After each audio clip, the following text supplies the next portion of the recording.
starting to make your dreams your direction in your life and centering them is going to just not only like collapse timelines, but like radically change your trajectory.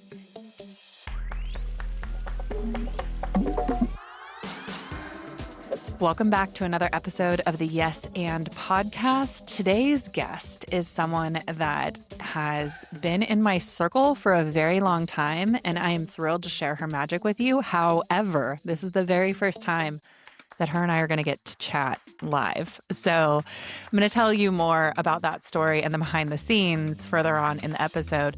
But I want to introduce you to Amber. She is a business mentor, a branding powerhouse, and transformational speaker who's been leading the charge in the world of business energetics and brand alchemy for years. Her work has been featured everywhere from Forbes and Entrepreneur to Mindvalley and Mastermind.com with Tony Robbins and Dean Graziosi, which I can't wait to get into that and share the how with you and all of that and more. She's also the host of the Ignite Your Dream podcast, author of Master Your Money Mind and Paddle Home, and the kind of coach who helps you collapse timelines and create soul-aligned success that actually feels really good, which is so aligned with this conversation. And I can't wait for you to be able to hear from her. This episode, it's full of wisdom, authenticity, and the kind of truth bombs that leave you thinking about your business and your life in a whole new way, which is what we're here for on the Yes and podcast. So Amber, welcome. Thank you, sister. I'm so happy to be here. Yeah, I can't wait to get into this. So first off, if we give a little behind the scenes of this, I feel like I was first introduced to you 3 or 4 years ago. And the first time that I actually became aware of you because we have a super incredible mutual friend, Rachel Camfield, and she was just talking about this incredible human.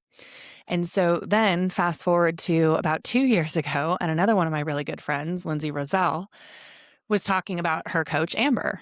And I think I saw it on one of her stories. And I'm like, is this the same person? How is this? Because geographically, Rachel lives near me in Richmond, Virginia. Well, right now I'm in Southern California, but at that time I was in Richmond, Virginia. And Lindsay's outside of Denver. And so either you're everywhere or this was just supposed to happen. What is your sense on this? Yeah, no, I just think the like attracts like, right? With the types of souls that are connected and then the conversations that we're having. And I believe in the timelessness of divine connectivity and soul contracts and all that magical stuff. And so nothing surprises me, Bunny, at this point. Literally nothing surprises me in terms of who comes, into the sphere and the way that they get there. Yeah, it's rich for me because I feel like the longer that I've been doing this, I've been a coach for over a decade, I've been in business for 2 decades, it feels like my circles get smaller. Yeah. And what you were saying about like attracts like, I feel like it's the resonance, it's the frequency.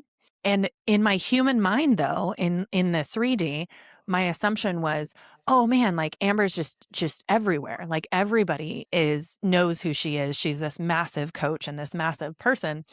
And having this conversation with Rach and learning a little bit more about you, you are the most wholesome, homesteading, your corner of the earth.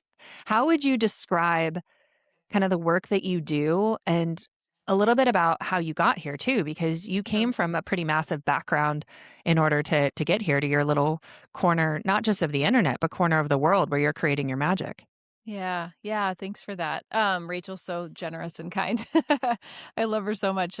Yeah. So I was working collegiate athletics. I was essentially a director of marketing, that for the layman speak of what that was. I was one of the top sport marketing professionals in the country at my alma mater where I played soccer. And I had just a very fortunate path of knowing the right people, of my dreams being my direction and following the guideposts along the way to be in the right places, to meet the right people at the right time for those opportunities. And, I'm someone who also seizes the opportunity too. So I think that's important to speak to. It's not it's just given to you. You have to acknowledge it. You have to say yes, and you have to move in the direction of where you're being guided. And so I had that great career. I became a mom. I had an awakening experience during my daughter's birth. And it was just really clear to me that an older dream my oldest dream in my life was to be a mom. The second was to write books and to help people overcome adversity in life. And I'm a survivor of childhood sexual abuse. And so I was testifying in court as a 5-year-old. I was in therapy. I was going through all of this stuff that helped me really understand emotions, the human mind, capacity, challenge in a very, very intimate way at a very, very young age. And so I just had this calling and this knowing that was really put in me at a young age, like, I'm here to help other people overcome stuff like this, that Mm. we're not defined by what happens to us, and we are defined by how we respond to it, and I just knew that at a really super, super young age, and so I knew I wanted to write books, I knew I wanted to speak, but I didn't really know what it was I was gonna be speaking about, it's funny to think about how I was sort of gestating that dream the whole time while I was pursuing getting a college scholarship to play soccer and becoming the captain of the team and then starting my career and then thinking, okay, I'm going to be a Division I athletic director. There aren't many women doing that. I feel like I could really do that.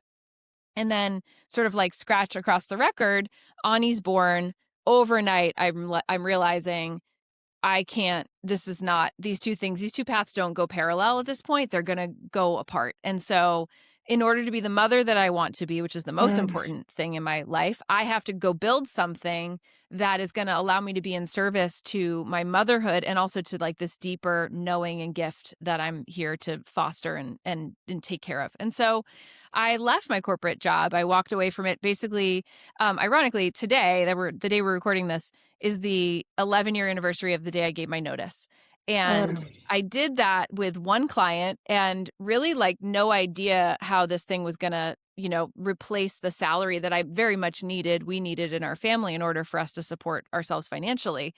But I just knew, like I knew if I could call in one client, I could call in two and I could call in three. I just knew, if you let me loose, look what I've created over the last 10 years in this career. Now I'm going to take all of that life force, that energy, that skill set, and then the passion of like, I'm doing exactly what I want to be doing. I'm going to be unstoppable. I know I can do this. And so I bet on myself. I gave my notice. I walked from my job about a month or so later. And then first year I hit 6 figures and I built this business during the nap time hustle. Ani was 9 months. I was so happy. I was so excited to be doing it. And I built this company that is now 11 years young and has brought in obviously, multiple 7 figures in revenue. But most of all, it's served just thousands of people, from all these different walks of life and connected me to all these amazing people who are in the pursuit of their dreams, saying yes to themselves and getting their life aligned with how they really want to do this thing. Because the truth is, and I this is what I had during that awakening experience, which some people might call a near-death experience. I've evolved that language to say awakening because that's what it really was for me. Yeah. It's that it's such a finite opportunity to be here in these bodies and to have this time with each other.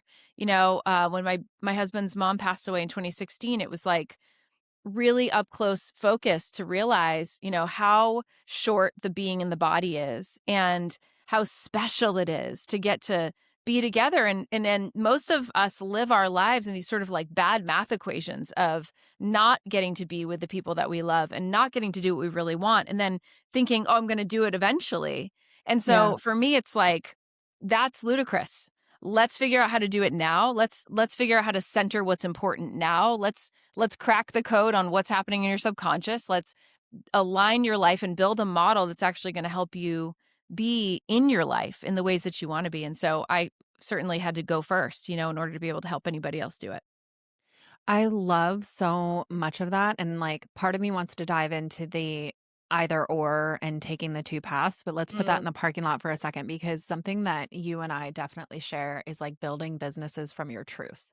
And it's almost like following the thing that it doesn't necessarily make sense in the 3D. yeah. And I know for a lot of my clients and a lot of female entrepreneurs, the second, like I felt that in my whole body with my cells is like the second that you're like, I'm going all in, then like you said, the subconscious stuff comes up and it's like, but what if, you know, for a lot of the women in my circles, one of their concerns is, like, outshining their partner and disrupting kind of that dynamic. And there's so many different things that come up for us of like, what if I fail or I don't want to be salesy? You came out of the corporate job with one client and it doesn't sound like, and you can tell me that you did, but it doesn't sound like you really questioned that. You said, if I got one, I got two. And I love that math equation. And I love that trust in yourself. And like, you're fully aware that you're not the average bear, in the aspect that fully believing in that dream is also one of the most terrifying things that you can do, when in this society you're taking from the safety of a paycheck, which is totally ironic. And you and I could pull that whole phrase apart. The safety of the paycheck to fully betting on yourself and being able to know that you're going to be able to generate consistent income to keep your family safe and fed. But all that subconscious stuff comes up. Yeah, it does. It is scary.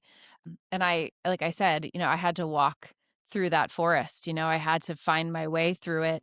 And I had guides and coaches and people along the way that were there to be helpful. And I think you really need that. If you really want to get there, ask someone who's been through the forest before to walk with you. I mean, it's Yeah. kind of a no-brainer.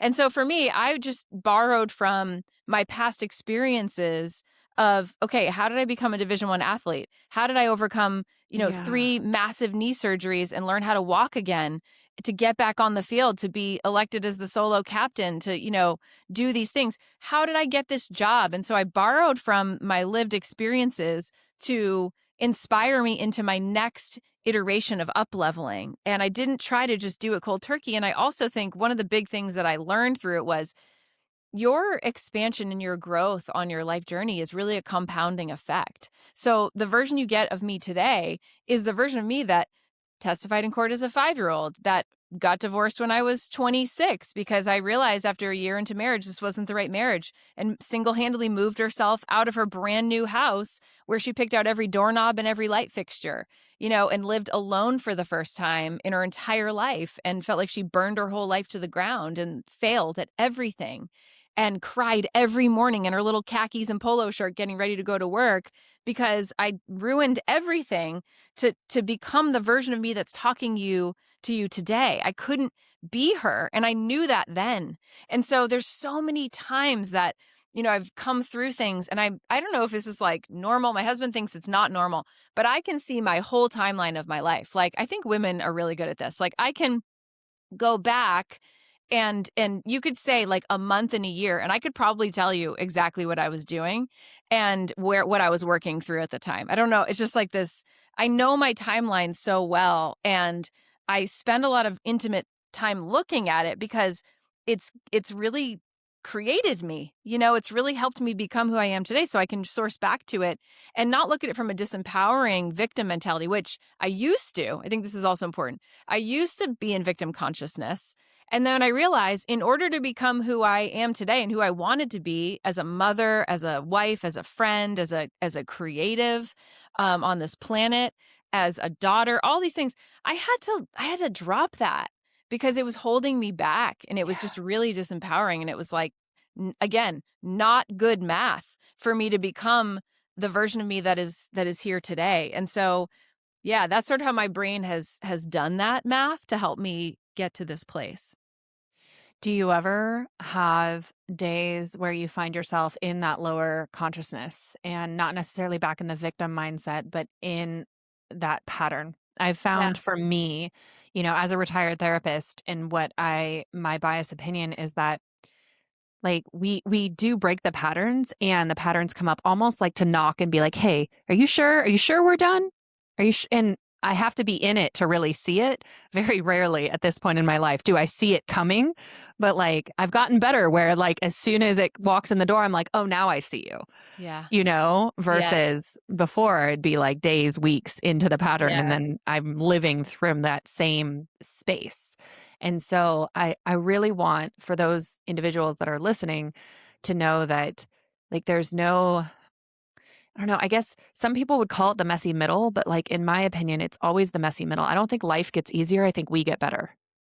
I think so. And I think that we become a little bit more nimble with some of these things because we see it coming. Like, we go, oh, that's what you are. Oh, inadequacy's here again. She's knocking on the door. Of course.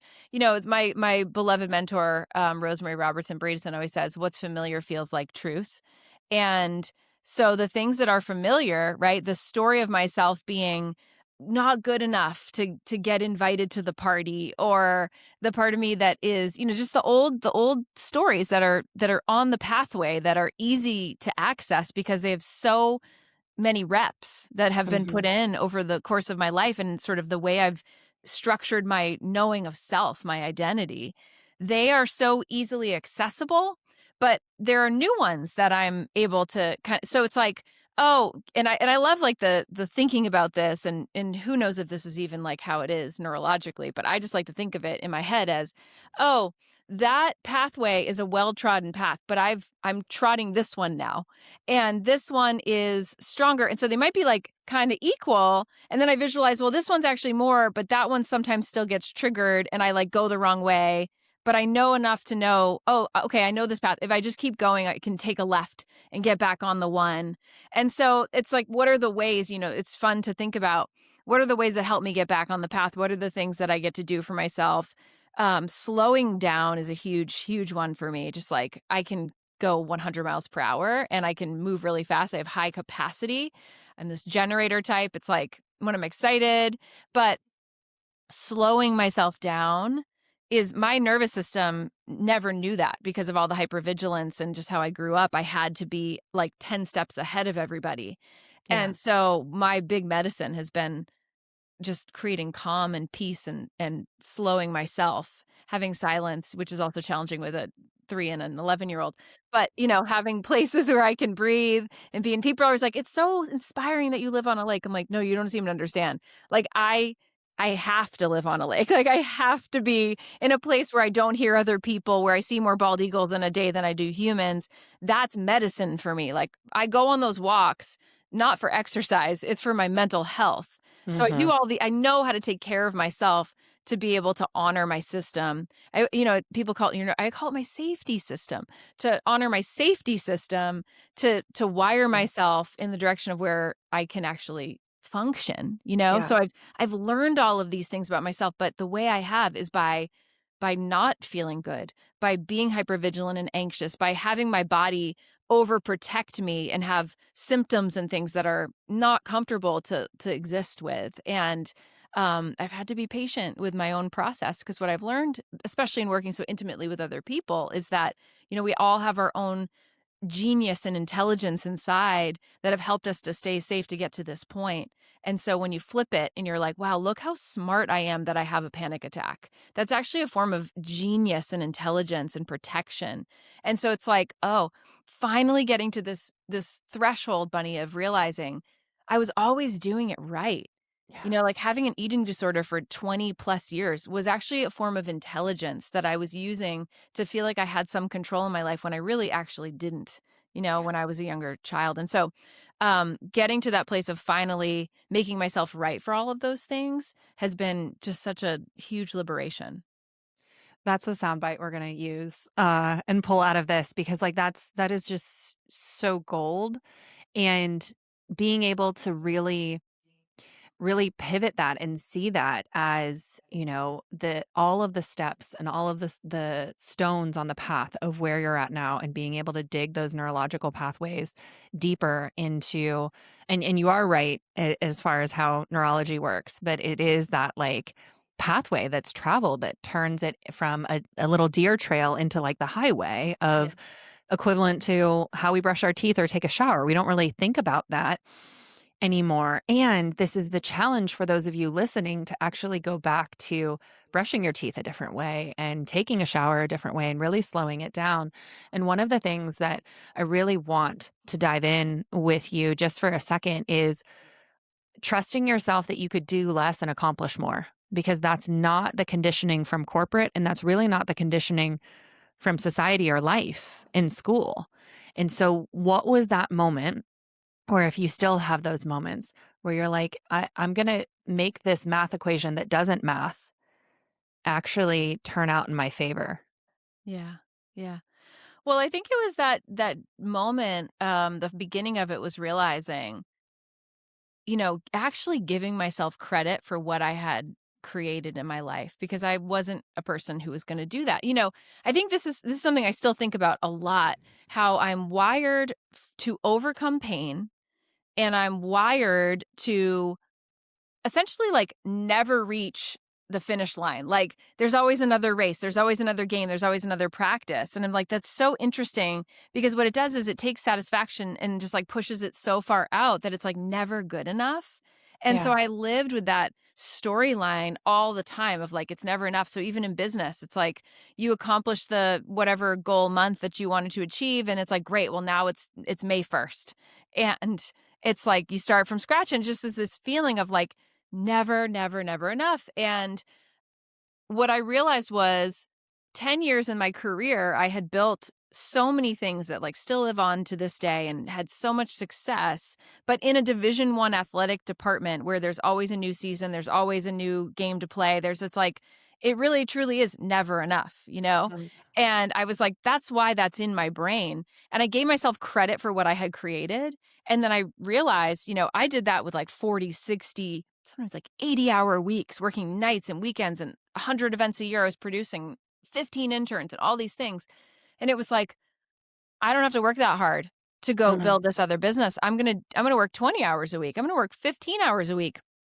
Let's see what happens with that when I actually, like, honor my life force for the first time in my entire existence. Because Wow. everything about Division 1 athletics is, like, about depletion. It's like, go to the red zone, push as hard as you can.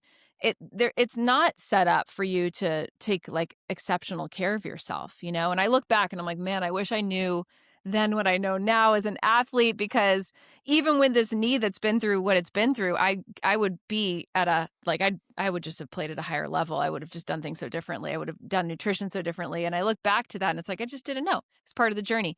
So, yeah, so I think it's like giving yourself credit for you've survived up until this point and everything you've created in your life, and really, like, validating that and really registering that, because you can't get to where you wanna go without doing that.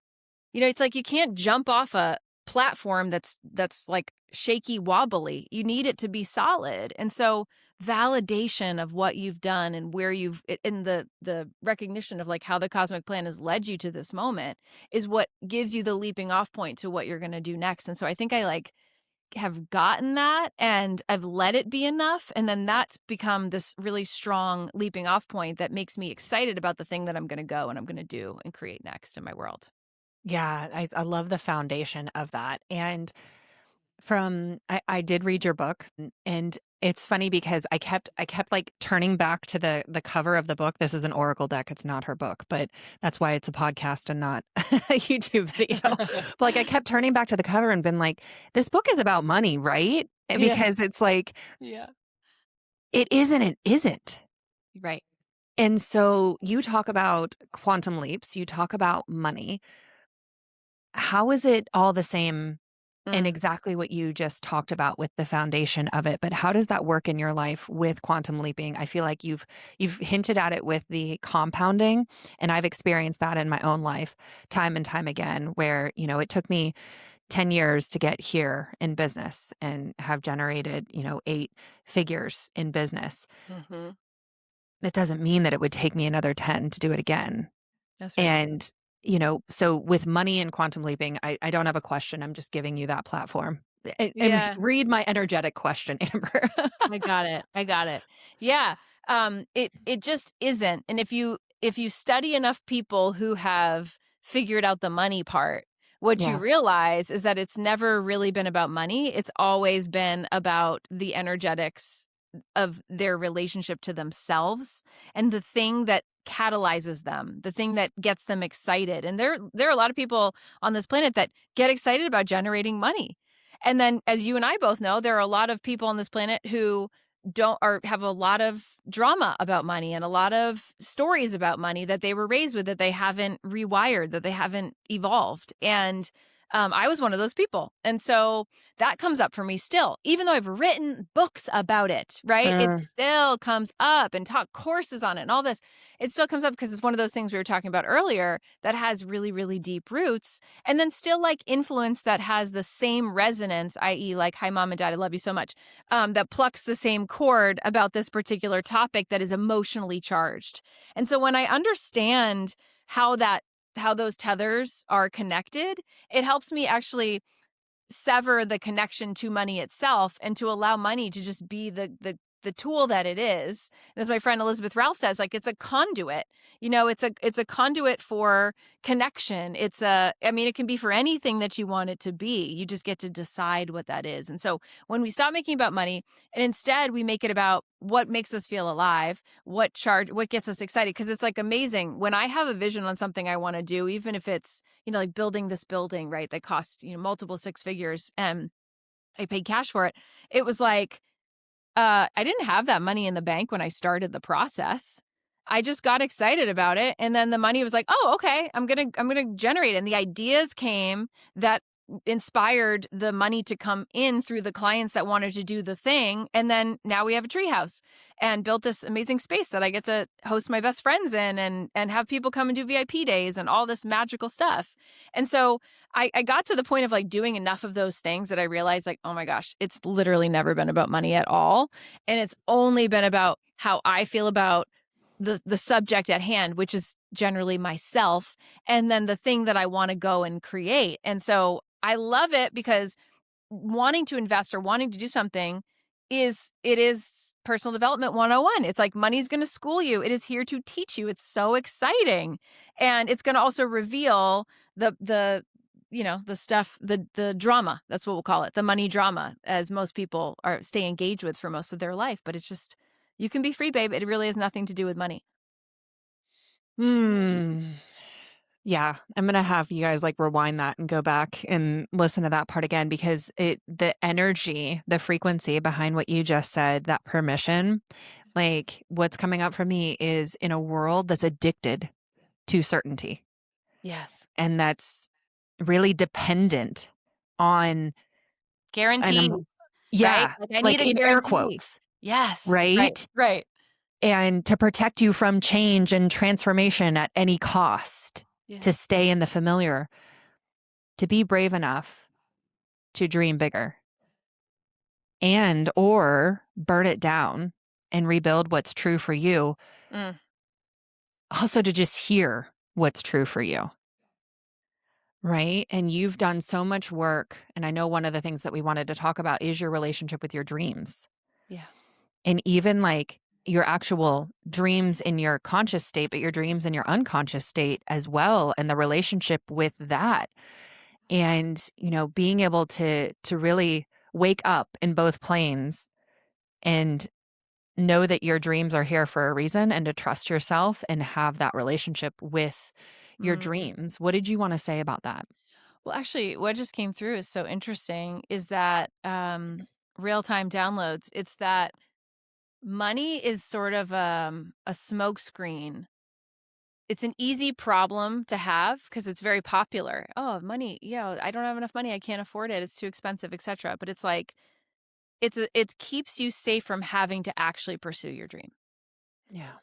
And so if I have a problem with money, then I can just say, well, it's too much money to go to Paris, or it's too hard to launch the book, or, and it's funny because last night, the way I think about dreams in terms of like the sleep dream state situation, not just the conscious dreaming, but is that they are they help I work things out. I'm working things out in my dreams and I'm like really highly aware. And last night I had this dream about this barn really close to our house. My daughter is she rides horses. She loves riding. She's like a horse girl through and through. And there's this barn close by that I think is just so I dream of her having her horse there. We don't have a horse yet. She's like done some leasing. Where she rides right now is a little far from home and it's just hard to get her there as much as I would like to. And I had this dream that I was like meeting with the owner of this barn, whom I've gone and met with in real life multiple times. She's like, the only way you can come here is if you board. And I was like, okay, well, we're not in a season for that just yet in life. But it was like strategically, what if there's somebody there that wants to half lease a horse that they own and that Ani can go ride? And I was like, figured the whole thing out in my head, worked out the lessons and the whole plan with the trainer. And I woke up and I was like, whoa, that was so real. I'm like, I'm texting her today and I'm going to ask her like, who at the barn right now has a horse that needs my daughter to half lease it so that we can do this here. And I'm just like, that's my daughter's dream. And I'm working on that in my sleep. Like I'm obsessed with it. I think that you starting to take your dreams very, very seriously. And I don't mean just the ones you're sleeping with, but the ones when you're awake and Yeah. this is the thing that you want. starting to make your dreams your direction in your life and centering them is going to just not only like collapse timelines, but like radically change your trajectory and increase your vitality, your life force, I mean, just everything. And what it also does, even though it feels really scary, when I told my mom I was going to leave my career, the first thing she said was, "Oh my gosh, you spent 10 years doing this, building this career. You're like, what about your 401k? And what about your benefits?" And all. I was like, "Mom, I'm going to make so much money. We'll just pay for that. Like, don't worry about it. I got this." And not 2 weeks after I left, and she could see like the change, she was like, "Leaving was the best thing you ever did." And the thing is, like, if I listened to her on the front end because she was trying to protect me, because she was coming from her point of reference, from her familiar truth, I would have held myself back from my dream.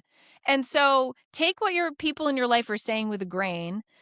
Put yourself in places where people who have actually done the thing you want to do are doing it, and Yeah. living, breathing examples that can say to you, like, why wait? Do it today.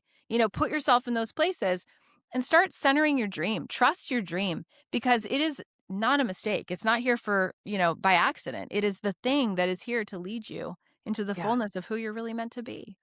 And the first part of that with trust yourself, Yeah. like, has been the biggest game changer for me. Yes. And it's why this podcast is called the Yes and Podcast, is because, like, yes, it doesn't make sense. And Yeah. I'm going to trust myself. Yeah. Like, and so that has been just such a big theme when you talk about obsession with your dreams. I have, for the past year, I mean, I'm sitting in a house right now that if you had told me a year and a half ago, we would have moved our entire family back to California.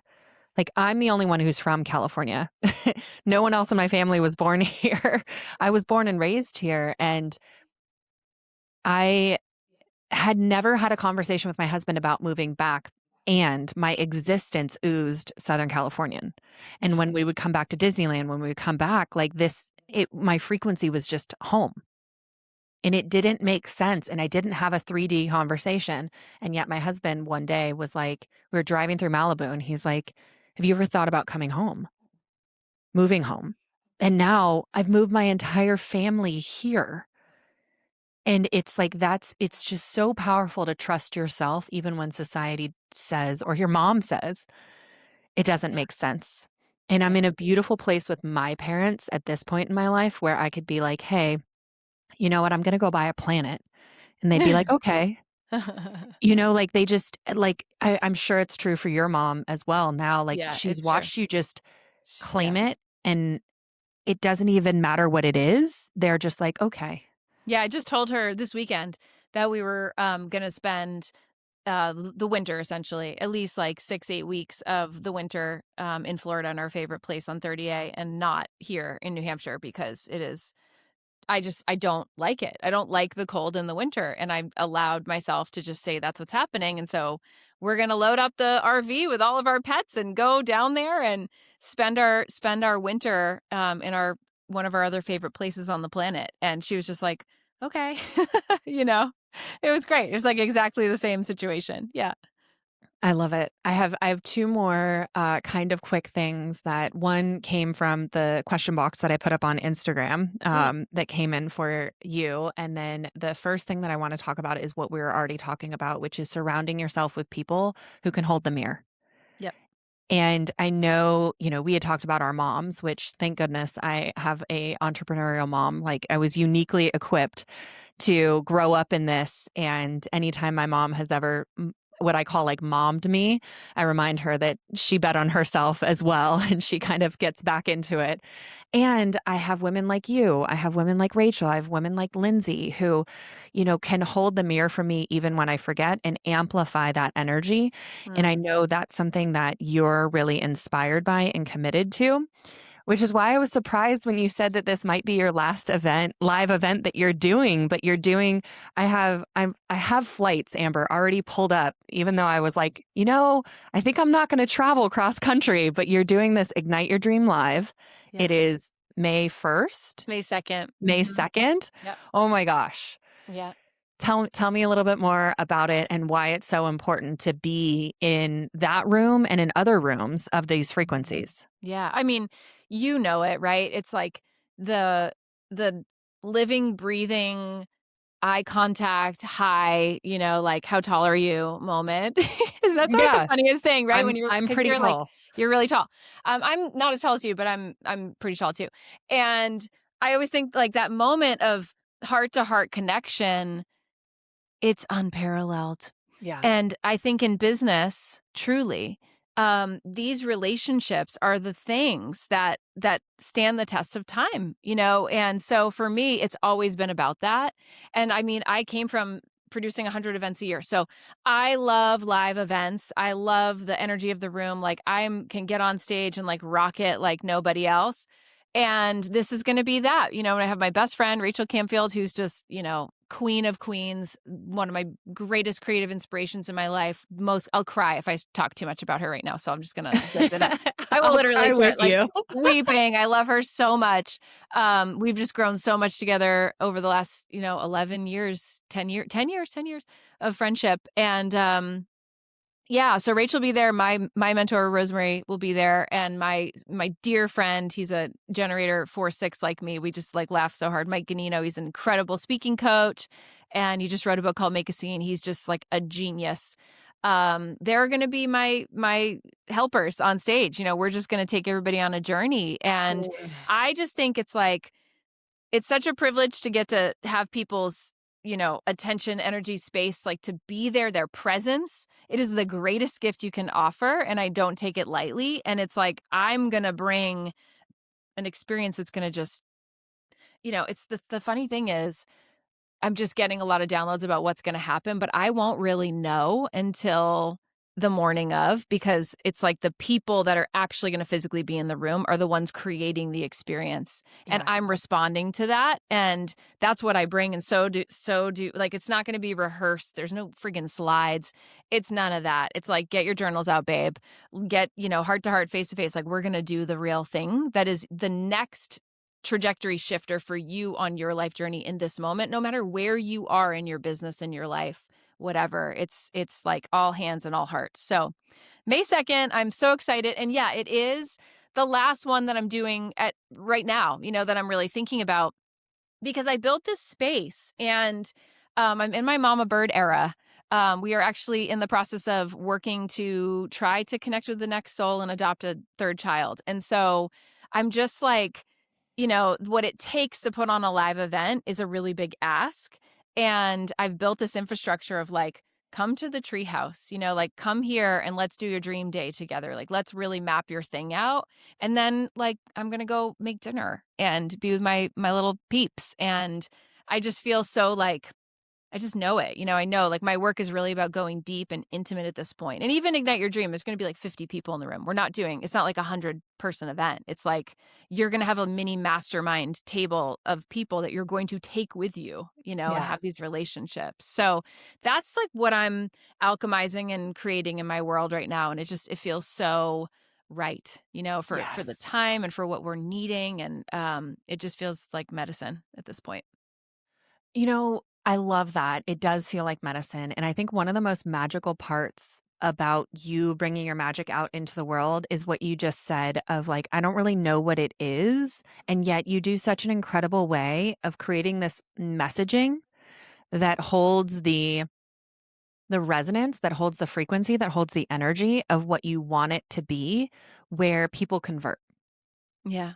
And like I want to go there briefly with you as well as when people are listening to this and they see how many publications and stages like massive stages for those of you listening that you've been on and how you created those. I know part of it is your network, but Yeah. also part of it is and part of it's that confidence of like, here's where I'm going to put myself.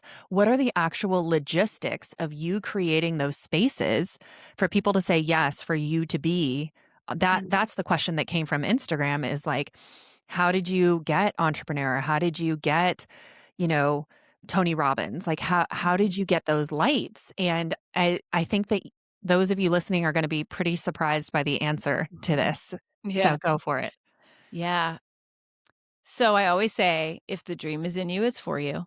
And that is very much like a North Star sort of part of the constellation, of understanding that these visions that I have are, again, not by mistake, but also like I'm not responsible for the way that they happen. And I think that's really, really important. I'm responsible for saying yes. And then that yes unlocks the how. I'm not responsible for the how. I just have to keep saying yes. And of course, right? Yes. And with all of those things, like the Tony Dean thing, that specifically came from a client who is ironically the day we're talking about this, she's on my podcast today. Carrie Jean is her name. And she is now the director of marketing for mastermind.com. And so she said, I just need you to come and I need you to be on the stage and I need you to teach. And so I did. And I said, okay, what am I teaching about? She said, boundaries. And I said, I can teach about boundaries. Okay. And I created a class, a course, and then I flew out there with my daughter, brought my 10-year-old daughter at the time, and we went and did the taping and recorded it. And then we went to the zoo and had an adventure in Arizona. Yeah, so every single one of these things, like speaking on the Empower Her stage with Keisha, it's always about my relationships with people Yeah. and them wanting to bring me in to share the resonance of what I'm talking about and what I'm teaching because they feel something there. That's how every opportunity in my entire life has happened. It's been always about relationships, and I think this is really important. I see so many people trying to grow so fast, Bunny, and they're very transactional Yeah. about these relationships with people. And of course, like I'm sure I've had my moments of doing that, and I know I've had mine of people doing that with me, and it's okay. It's like we're human and this is part of our path. But I just feel so grateful for the people that come along because I just again, like I'm not in charge of how that happens. And I didn't plan to meet any of like the greatest loves of my life. And so they're here. It's like, oh, cue the waterworks. It's miraculous.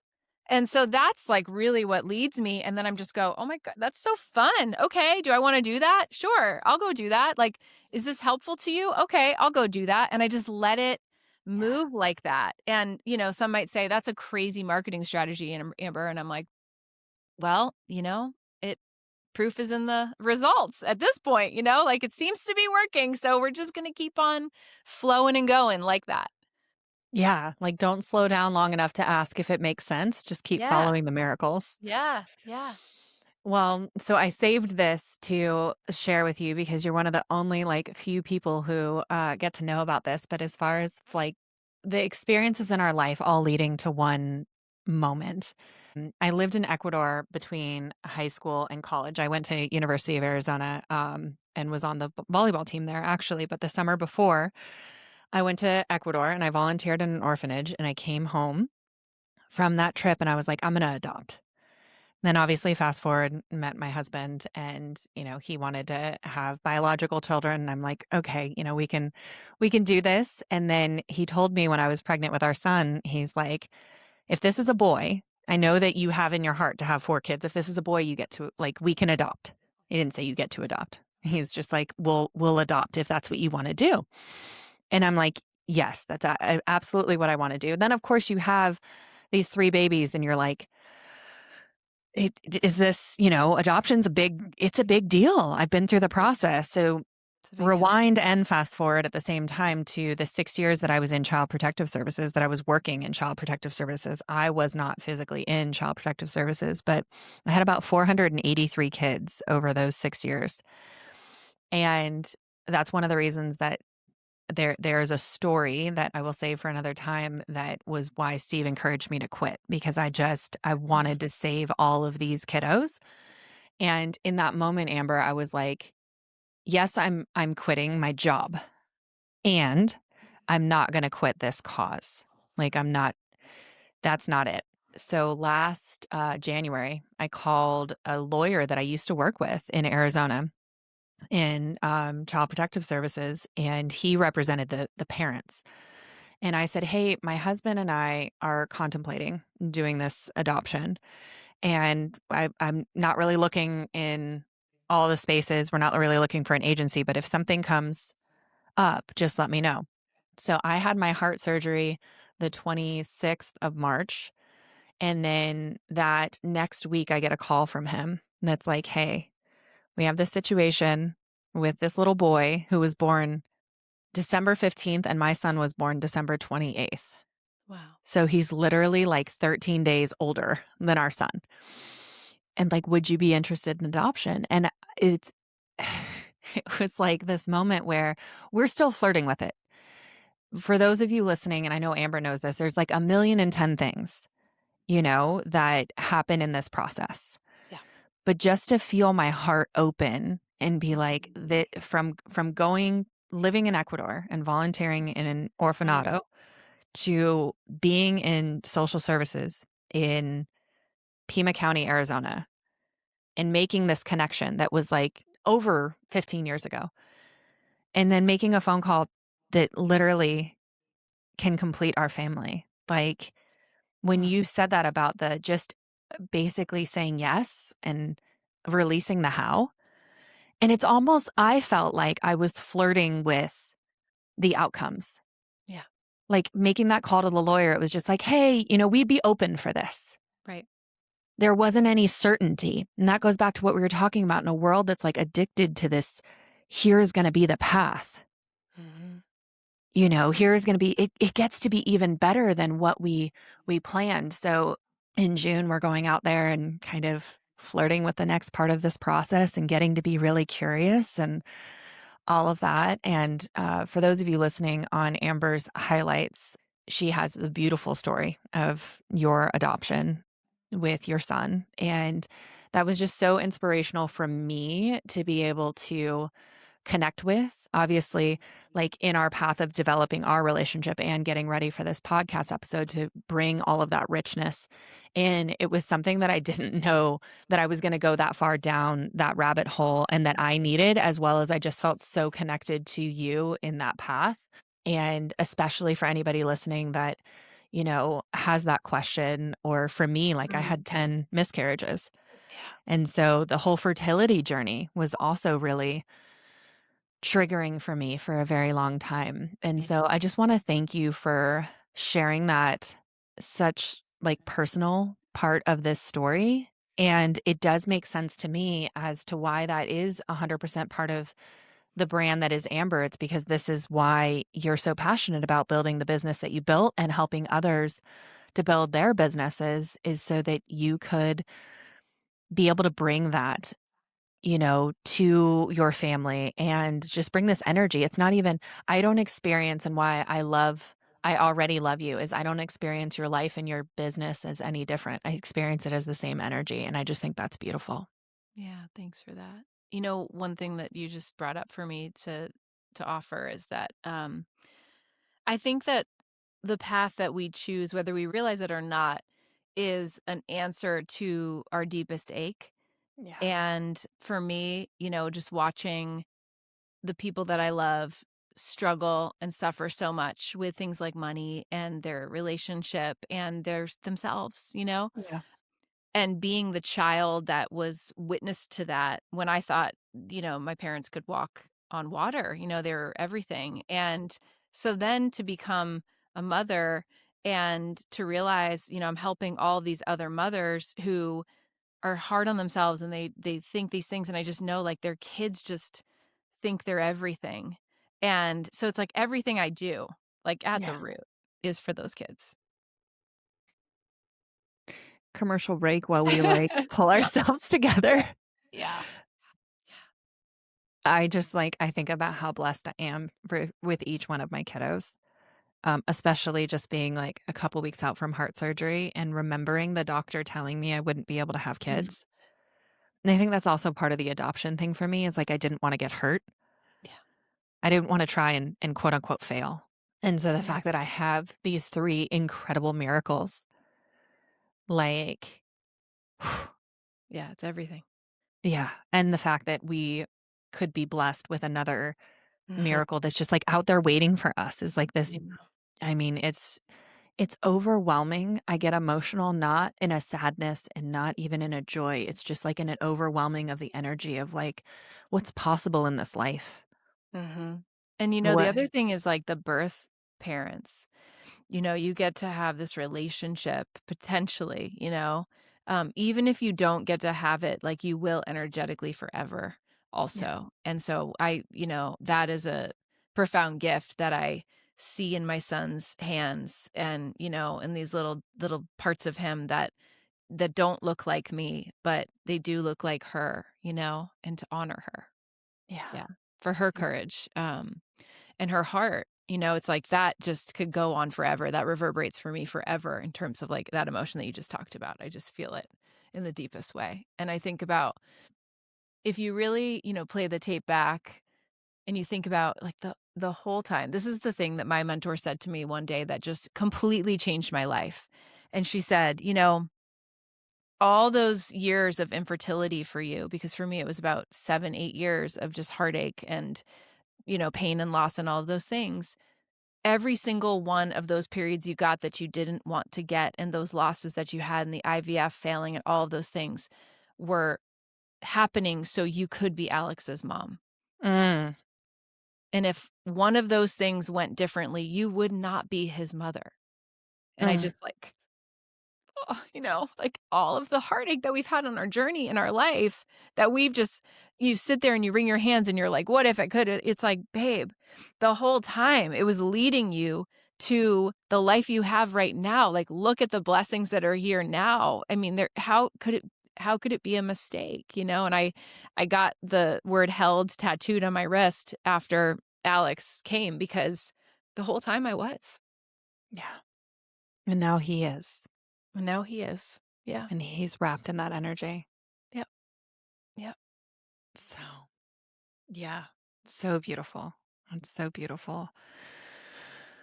Ah, like we could do this forever. I have so many more, not even questions, but just continuing on this energy. And so my commitment is that while we are going to close the podcast episode, that this is just the beginning Yeah. of this relationship. So, Amber, thank you for being here and sharing not just your brilliance and your wisdom and your experience and your entrepreneurial like chutzpah, but your heart and your story and your energetic codes for dreaming bigger and bolder and trusting yourself. And I know I am seeing your words connect with every single being and spirit that listened to this podcast episode, probably more than once. And they're just walking out into the world with this deeper permission slip to trust themselves and to take this aligned, soul expanding yes and action. So just Hmm. thank you for being here.